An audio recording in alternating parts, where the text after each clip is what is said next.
Dios les bendiga, bienvenidos a este curso de Introducción a la Filosofía. En esta ocasión continuamos ahora con la clase de teleología.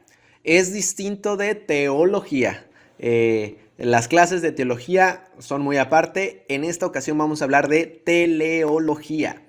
¿Qué significa esto de teleología? Bueno, antes de definir la teleología en sí misma, vamos a hablar de prolegomenos ontológicos, una especie de introducción de una especie de asuntos ontológicos que se tienen que tratar antes de entrar de lleno al tema de la teleología.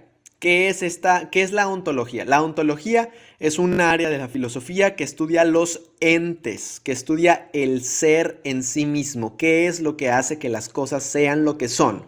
Eso es lo que estudia la ontología. Vamos a hablar un poquito de la ontología porque a raíz de ella es que Aristóteles plantea la teleología. Entonces, según Aristóteles, el ser se manifiesta de dos maneras: el ser en sí mismo o el ser en otro. Por ejemplo, ¿cuándo es el ser en sí mismo? Bueno, el ser Arturo, yo me llamo Arturo, el ser yo solo puedo ser en mí mismo. O sea, fuera de mí, no soy yo, solo, en mí mismo. Ahora bien, ¿cómo se puede ser en otro? Por ejemplo, el ser en la calvicie o el ser calvo.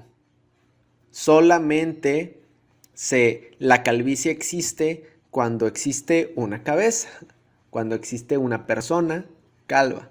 Entonces, el ser de la calvicie en sí siempre se produce en otro ser, en un ente aparte, en un ente distinto. Por ejemplo, el ser de el dolor. El dolor no existe en sí como tal, sino que existe en alguien que siente el dolor. Entonces, ese es un ser que se manifiesta en otro ser. Hay seres que se manifiestan solo en sí mismos y hay seres que se manifiestan en otros seres. Esto es lo que plantea Aristóteles. Y dice Aristóteles, el ser en sí mismo es una sustancia. ¿Qué es el ser?, se pregunta Aristóteles. Y el ser, dice Aristóteles, es una sustancia. Cuando decimos sustancia, puede que nos confundamos un poquito, pensemos en un fluido, en un líquido, en una sustancia física. Pero no habla Aristóteles de una sustancia física como tal, sino de una esencia. ¿Qué es lo que hace que las cosas sean lo que son? Por ejemplo, yo. ¿Qué es lo que me hace ser lo que soy? Por ejemplo, cabello. ¿Qué pasa si me rapo? Es más, si con el rastrillo me quito incluso los pelos más pequeños y quedo completamente calvo. O sea, yo no voy a dejar de ser yo aunque no tenga cabello.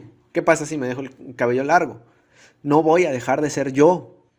No importa si me pinto el cabello de color rojo, amarillo, verde, yo no voy a dejar de ser yo. Entonces, lo que le pase a mi cabello no afecta a quién soy yo. A lo mejor cambio un poco, pero sigo siendo mi sustancia. La sustancia de mi ser, mi esencia sigue siendo la misma. Puede que me gane la lotería y tenga mucho dinero, puede que me llene de deudas y pierda todo lo que tengo, pero no importa el dinero que tenga, yo sigo siendo yo. Mi cuerpo. Puede que me ocurran una serie de operaciones, ya sea por salud o por estética, y mi cuerpo sea diferente de como nací. Y voy a seguir siendo yo. Arturo va a seguir siendo Arturo. Puede incluso que me mutile alguna extremidad por alguna enfermedad, pierda un brazo, pierda una pierna, y yo voy a seguir siendo yo. Porque de alguna forma mi esencia, mi sustancia, trasciende eso. O sea, puedo perder a lo mejor el ministerio, y yo voy a seguir siendo yo. Incluso la fe, y seguimos siendo nosotros mismos. La oveja que se sale del redil no sigue siendo oveja. No sigue siendo oveja del Señor. Solamente que su situación está en otro lugar, en otro sitio. Entonces, la sustancia, lo que nos hace ser quienes somos, en un sentido ontológico. No estoy hablando en un sentido identitario, de identidad, porque es muy necesario reconocer y ubicar nuestra identidad como hijos de Dios, nuestra valía como hijos de Dios, nuestra autoestima como hijos de Dios, porque Dios nos ama, Dios nos ve con amor, Dios nos ve no como pecadores, Dios nos ve como restaurados, Dios nos ve santificados, Dios nos ve a la luz de los ojos de amor de su Hijo Jesús. Y es necesario, sí, ubicar nuestra identidad en Dios, en la fe, a lo mejor en nuestro ministerio quizás. Pero no estoy hablando de quién somos identitariamente, nuestra identidad, sino quiénes somos en nuestra ontología, en nuestra esencia de ser. Entonces, dice Aristóteles, el ser es una sustancia. Pero, ¿qué es esta sustancia? ¿Qué es lo que nos hace ser quienes somos? Es una pregunta muy complicada de responder. Por ejemplo, un ejemplo muy sencillo, un triángulo. ¿Qué es un triángulo? Una figura de 3 lados. ¿Qué es lo que hace a un triángulo ser un triángulo? Que la suma de sus ángulos internos sean 180 grados. Puede ser un triángulo pequeñito, puede ser un triángulo isósceles, un triángulo escaleno, un triángulo equilátero, puede ser un triángulo dibujado en el papel, puede ser un triángulo dibujado en el pizarrón, puede ser un triángulo en una fritura, hay frituras triangulares, puede ser un triángulo pequeñito o puede ser un triángulo tan grande como el Triángulo de las Bermudas, pero no importa cómo sea el triángulo, siempre y cuando sus ángulos internos sumen 180 grados. Es decir, eso es lo que hace que un ángulo sea lo que son, sea lo que es. No existe triángulo que tenga más de 180 grados, ni triángulo que tenga menos de 180 grados. Es como decir que hay círculos cuadrados, no hay círculos cuadrados. Cada una de estas figuras tiene su esencia muy bien definida. Ahora, puede cambiar la grafía, el color, el tamaño, la categoría del triángulo, pero si cumple sus 180 grados, el triángulo conserva su sustancia, su esencia.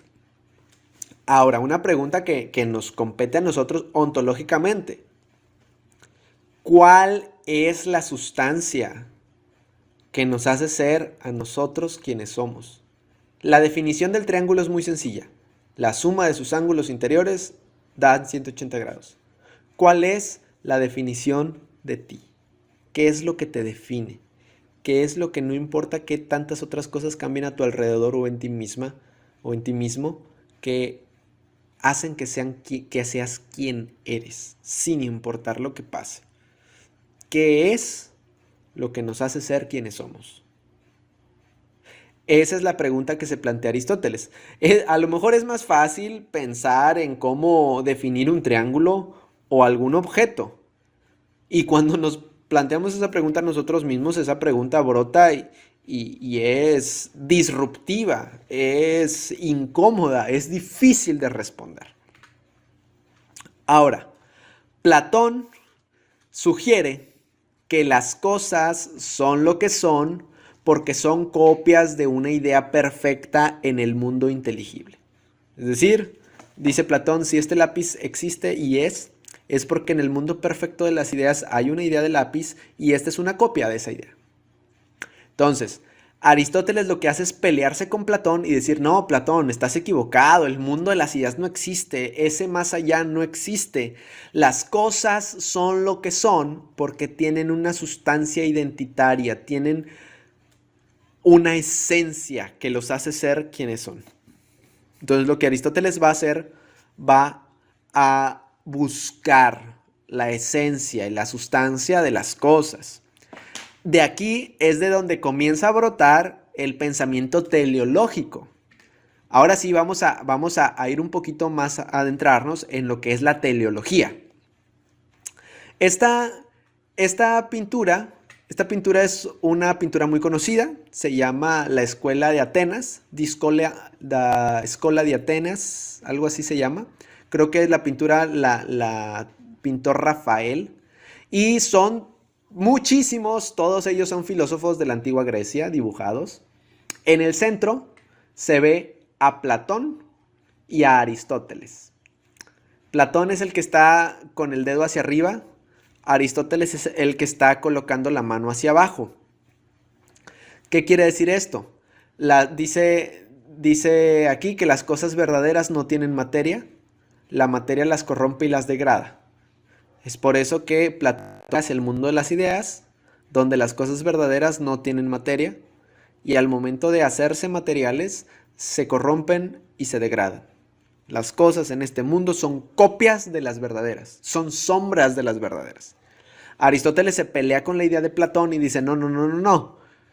No, todo tiene una sustancia o una materia que hace ser lo que son, las hace ser lo que son. Por ejemplo, dice Aristóteles, incluso las cosas inmateriales, incluso el amor está hecho de una sustancia espiritual si lo quieren ver, pero una sustancia que hace hacer al amor lo que es. Entonces, a este grado lleva Aristóteles su concepción de este mundo, que incluso las cosas intangibles y subjetivas como el amor son materiales y son de este mundo y son sustancia. Dice él, quizás son sustancia espiritual, pero son sustancia. Ahora, ¿qué es esta teoría teleológica aristotélica? ¿Qué significa teleología? Teleología viene del griego telos, que significa fin o propósito. El estudio de la teleología es el estudio de los fines o el estudio de los propósitos. ¿Qué quiere decir? ¿Por qué las cosas son como son? Es decir, ya nos planteamos qué es lo que hace que las cosas sean lo que son. Ahora, la pregunta de Aristóteles es, ¿por qué? ¿Con qué propósito las cosas son como son? Y se habla aquí de la causa de todas las cosas. La causa existe para algo. Por ejemplo, este ratón de computadora existe con el propósito de que yo pueda manipular todos los contenidos de la computadora. Ese es el propósito del ratón. Existe para eso. Ese es el fin de su existencia. Entonces, dice Aristóteles, no hay una sola causa, hay 4 telos, 4 fines, 4 propósitos o 4 razones por las que las cosas son lo que son. A esto se le denomina la teoría de las 4 causas, que otra vez insisto, esta teoría la toma Santo Tomás de Aquino y la cristianiza en su Suma Teológica. ¿Cuáles son estas 4 causas de las que habla Aristóteles? Él menciona la causa formal, la causa material, la causa eficiente y la causa final, que es la llamada telos, propósito. ¿Cuál es la causa formal? Aristóteles dice que todas las cosas están compuestas de forma y materia.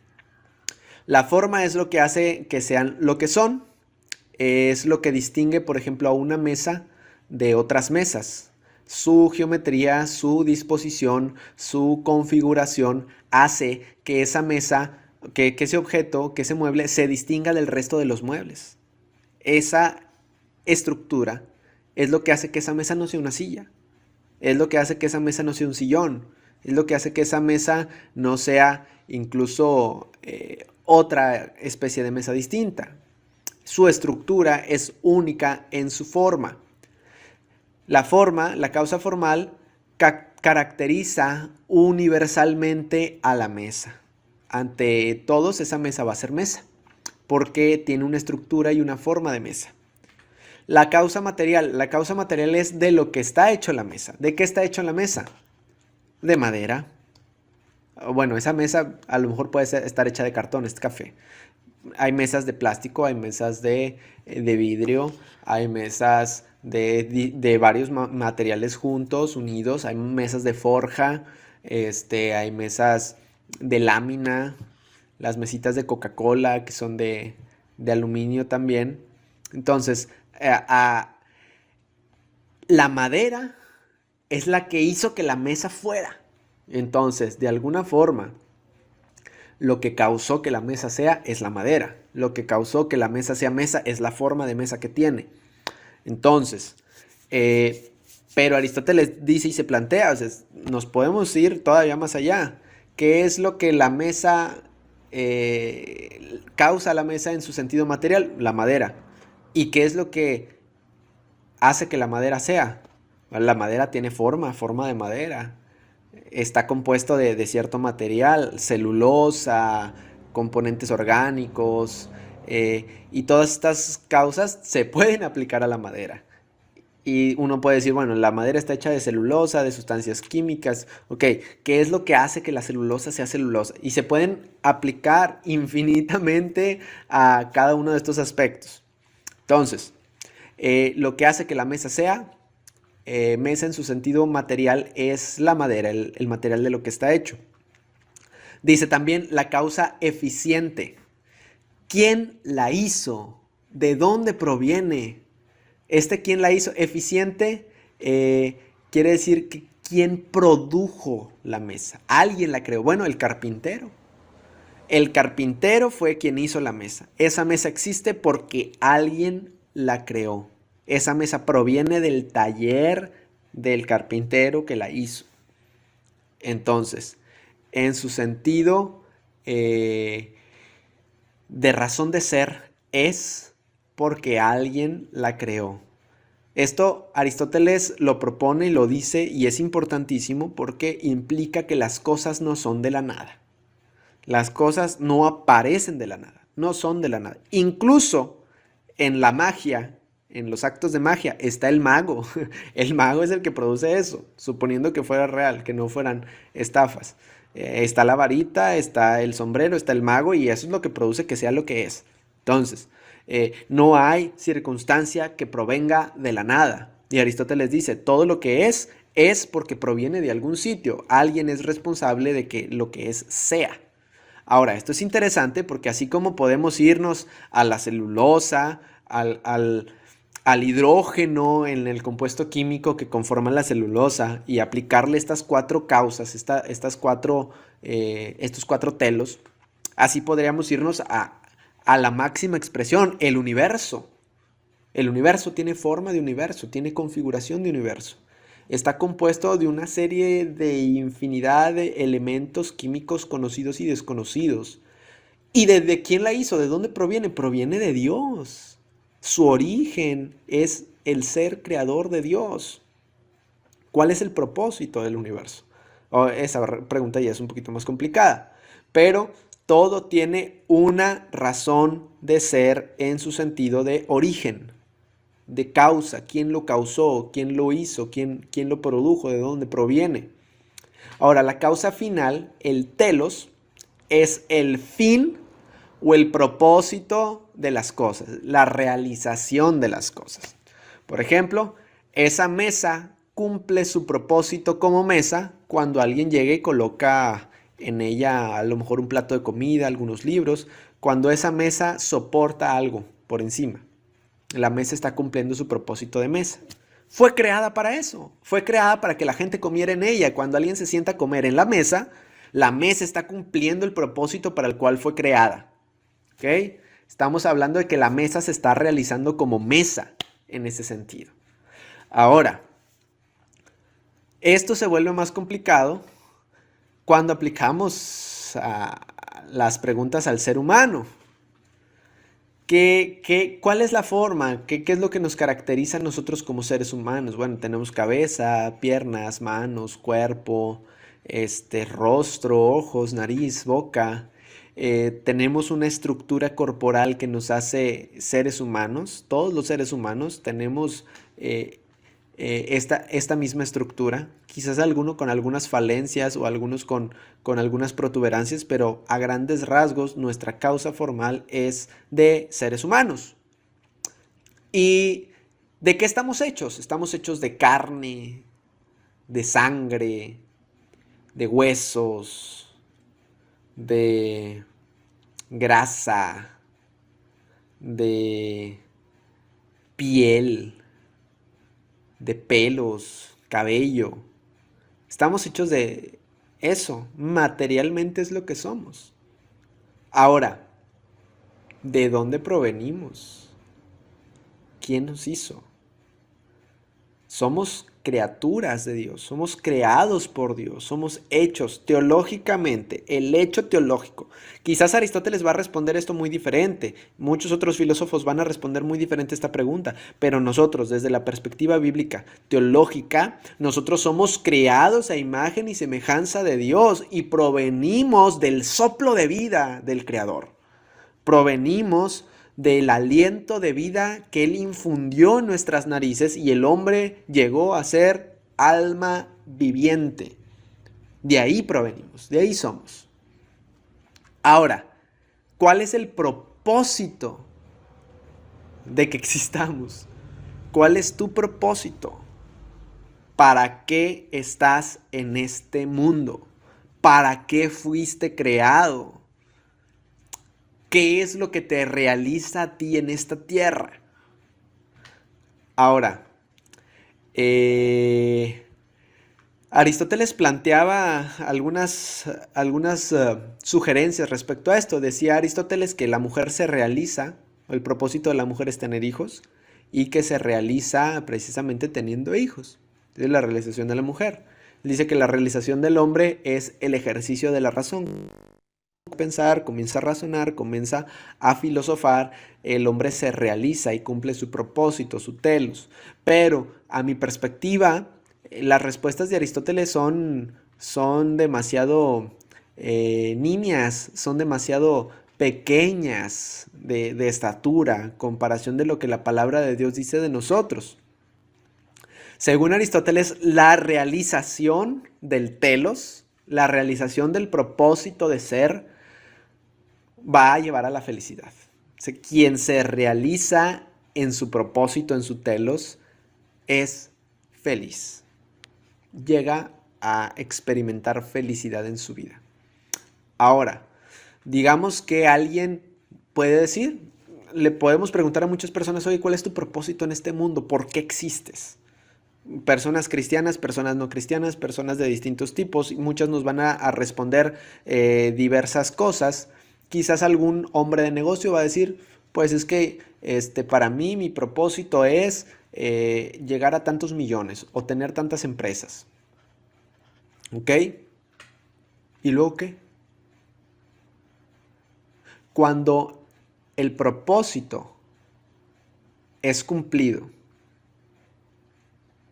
y no se experimenta esta sensación, ¿qué no quiere decir que quizás no era nuestro propósito realmente? ¿Qué quizás no quiere decir que nos faltó algo? O sea, porque la realización del propósito nos lleva a la felicidad completa. Y si no llegamos a eso, quiere decir que aunque hayamos cumplido el propósito que teníamos en mente, quiere decir que no era realmente el propósito que tenemos en nuestra existencia. A lo mejor es el propósito que nosotros pensamos. A lo mejor es el propósito que nosotros creemos, pero no realmente el propósito de ser de nuestra existencia. Quizás este personaje, cuando llegue a las empresas que él pensaba tener, a los millones que él pensaba tener, no va a llegar a la felicidad como podríamos pensar. ¿Por qué? Porque el propósito que él se había propuesto no coincide con el propósito de ser del ser humano. Ahora, y así podemos poner varios propósitos. ¿Cuál es el propósito? ¿Para qué existen? ¿Para qué existimos nosotros? Hay quienes, algún atleta olímpico puede decir, pues yo quiero ser el mejor del mundo en el nado olímpico. Ok, cuando lo seas, ¿y luego qué? ¿Ya vas a ser feliz? Alguien va a decir, no, pues es que mi propósito es ser el cantante más conocido del mundo. Y cuando lo seas, ¿qué más? Después, ¿qué más? ¿Luego qué? ¿Vas a continuar siendo feliz así el resto de tu vida y ya?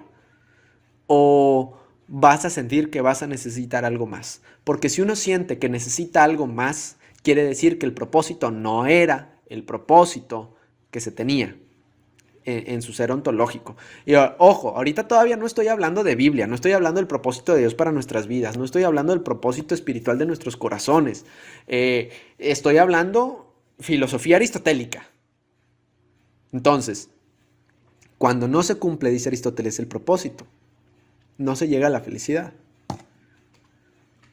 Ahora bien, ahora sí vamos a empezar a hablar de la perspectiva bíblica, la perspectiva teológica. ¿Cuál es el telos del hombre? ¿Cuál es el fin del hombre? El propósito del hombre. Esta es la explicación de su servidor.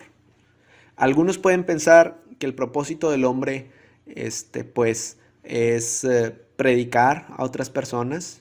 El propósito del hombre a lo mejor es servir a Dios, nuestros ministerios.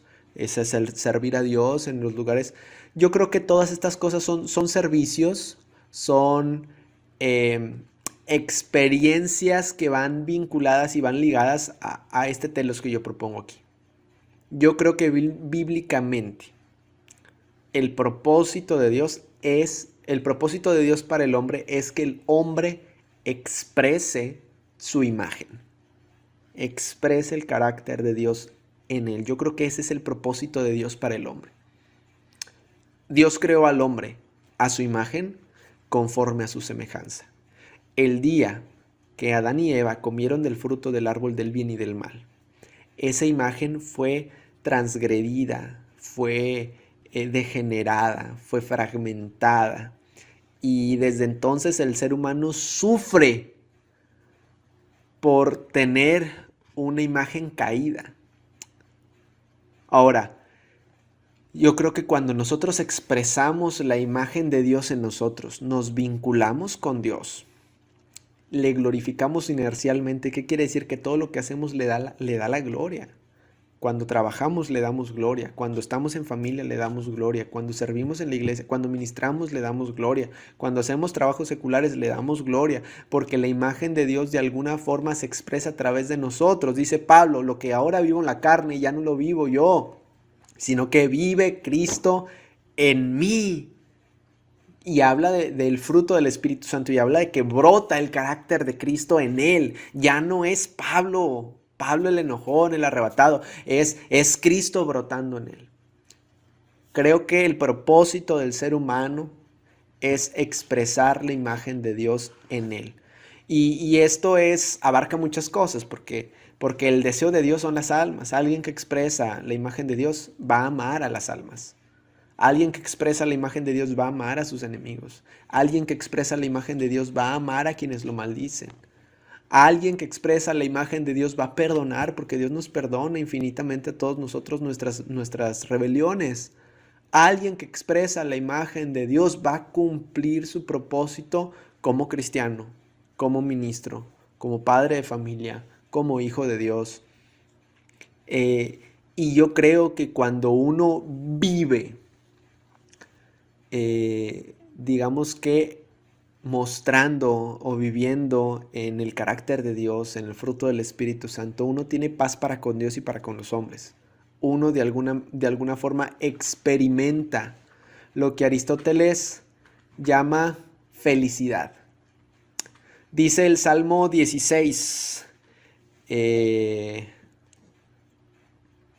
dice el Salmo 16, tú sustentas mi suerte. Dice, es hermosa la heredad que me ha tocado.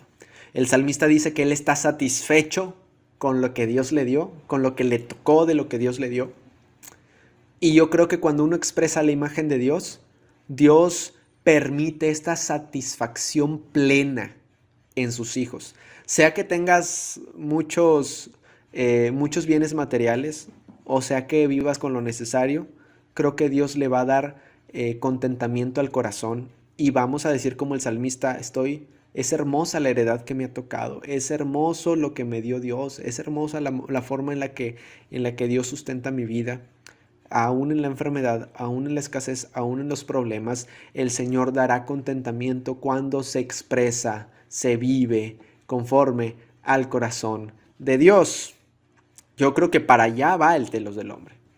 Entonces, ninguna cosa en este mundo nos va a ayudar a cumplir el propósito que Dios ha colocado en nuestros corazones de fábrica, de fábrica. Nosotros tenemos el anhelo de ser como es Dios. Compartíamos su imagen en su inicio. Entonces, de ahí proviene la satisfacción final del hombre.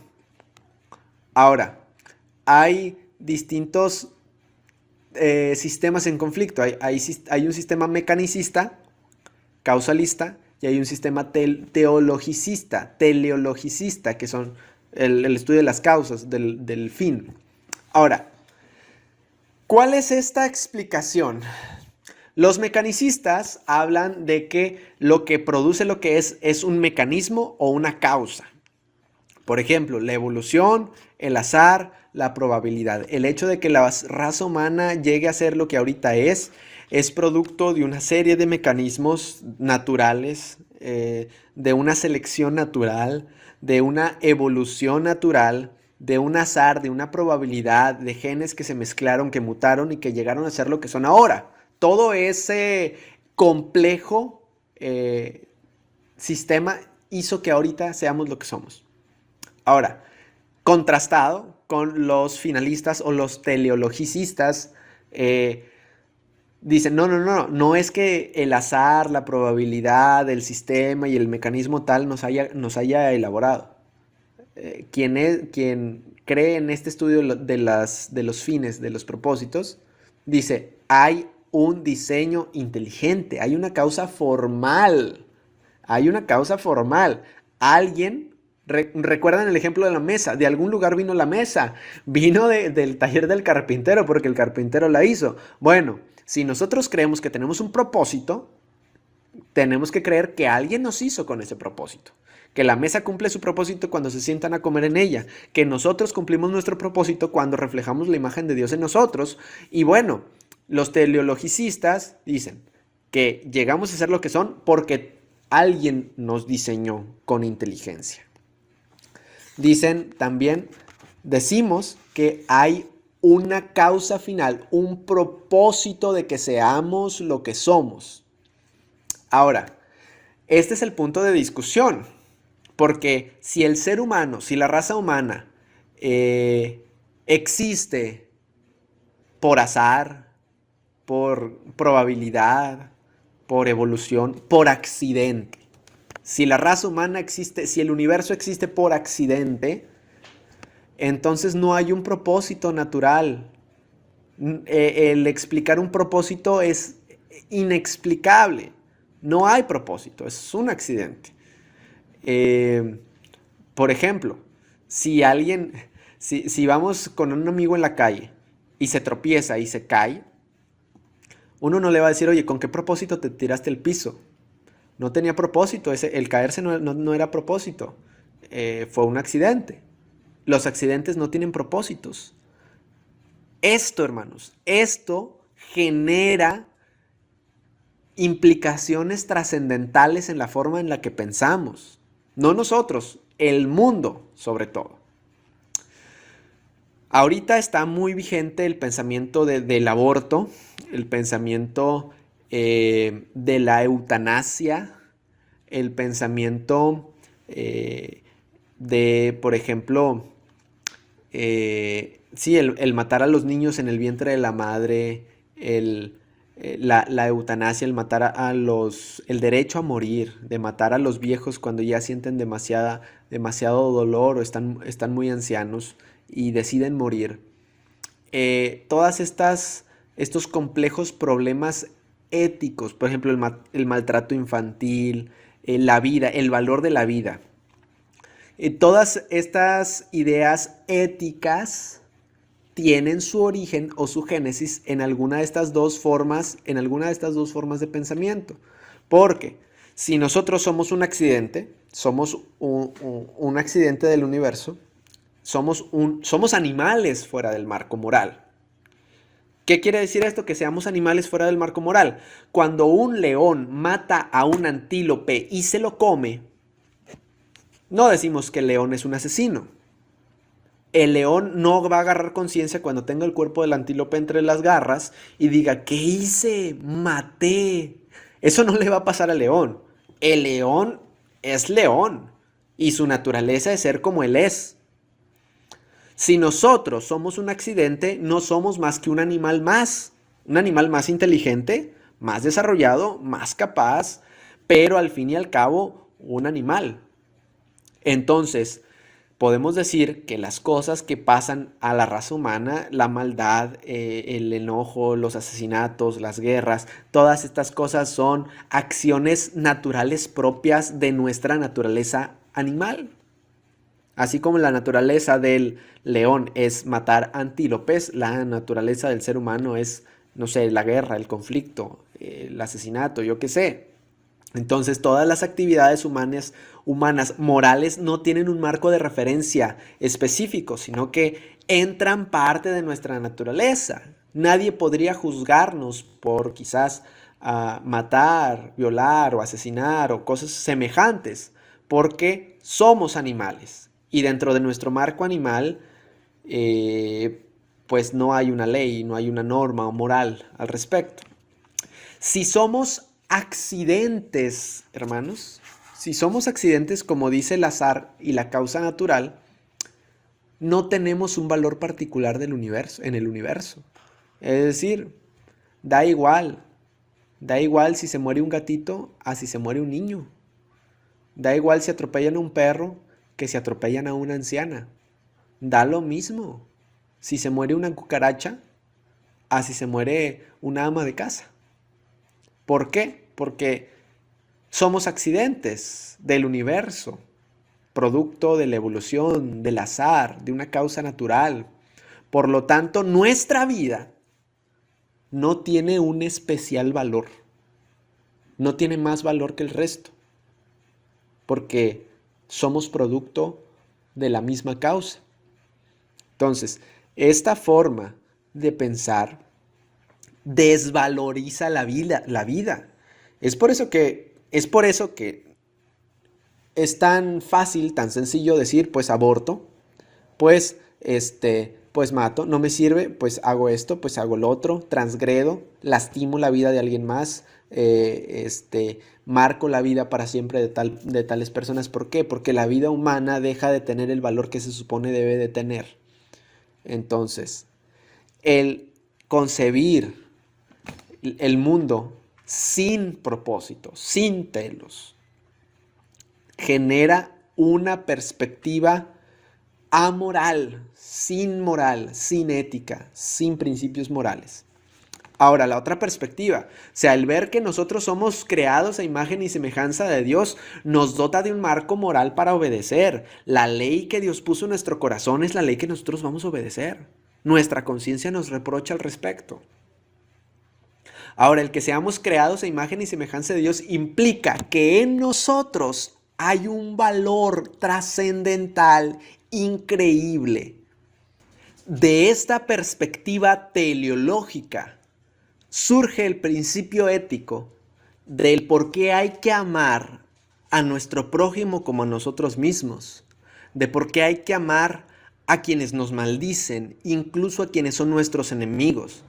Y la razón, hermanos, la razón de que tengamos que amarlos no radica en que sean buenos con nosotros, no radica en que sean buenas personas ellos, radica en que no importa qué tan corruptos sean, qué tan malos sean, qué tan crueles sean, esas personas son creadas a imagen y semejanza de Dios y en ellos reside algo de la imagen de Dios.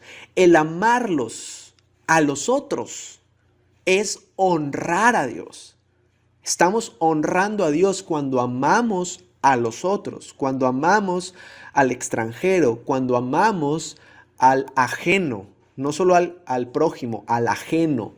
Entonces, esta ética cristiana de amar a los otros como nosotros mismos y de amar a los enemigos proviene de esta perspectiva de que somos creados a imagen y semejanza de Dios y en las personas, en la vida humana, reside un valor y una virtud que excede cualquier otra cosa creada. Por eso es que la vida humana es tan valiosa y es tan preciosa, porque en ella está la imagen de Dios.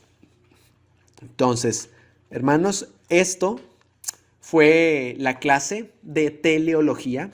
Espero haber sido lo suficientemente claro. Si hay alguna duda, alguna pregunta, no duden en escribirme a través de las redes sociales o ahí está mi correo electrónico también. Espero haber sido de mucha bendición. El Señor me los bendiga. Hasta el próximo video.